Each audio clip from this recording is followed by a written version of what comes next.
Frühestens am 3. März. Dann will sich die Bundeskanzlerin wieder mit den Ländern zusammenschalten. Im Bundestag jedenfalls geht's Merkel wie den Menschen. Ihr aber schaut beim Hygiene-Fauxpas die ein oder andere Kamera zu. Immer also an die Maske denken.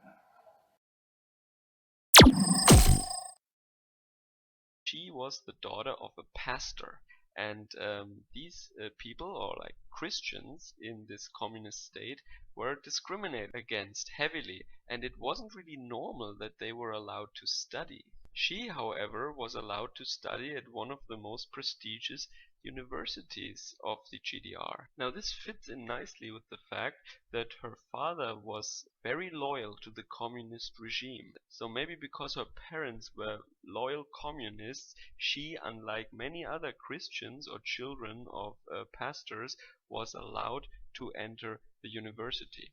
Now also when she applied at the University of Ilmenau, the job that she didn't get, she was actually approached by a member of the MFS, the Ministerium für Staatssicherheit, the Ministry for State Security, that is the secret police of Eastern Germany. Now that you are approached by them was actually an ordinary affair. They asked you if you want to be an informer or if you want to work for them, and she declined that offer. She said she turned it down. That's what she officially says.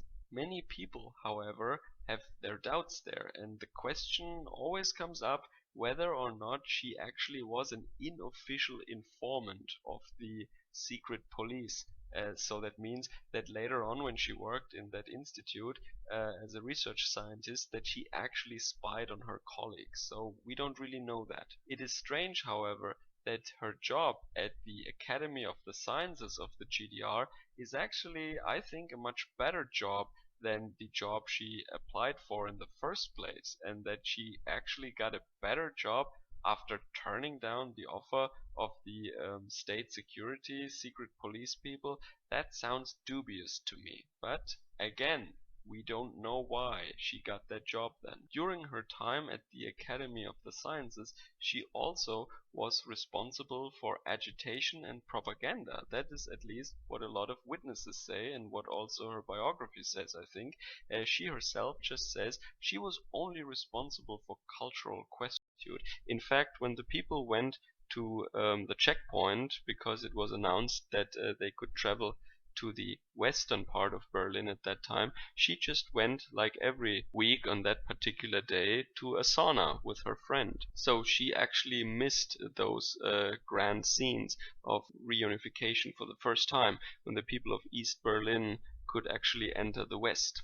Nevertheless, now that she had learned that things are in motion, she quickly started to join one of the new forming democratic parties for the first free and the last election that the GDR would ever see. Now, she joined a party called Demokratischer Aufbruch, or DA, which I would translate as Democratic Awakening. It's not literally awakening, but Aufbruch means kind of making yourself ready to start or something, getting up.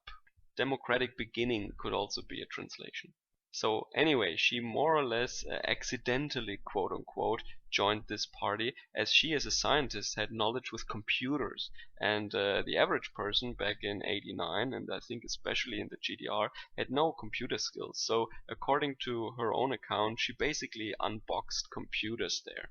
And the person who took her in there basically was a very good friend of her father, who was, as you remember from the first video maybe, a very socialist, communist pastor of the Socialist Lutheran Church of Eastern Germany. So as also in the Third Reich, the Lutheran Church was actually much more open to the regime as the Catholic Church. This is one of the weaknesses of the Lutheran Church, that they align themselves with political authority much more easily than the Roman Catholic Church.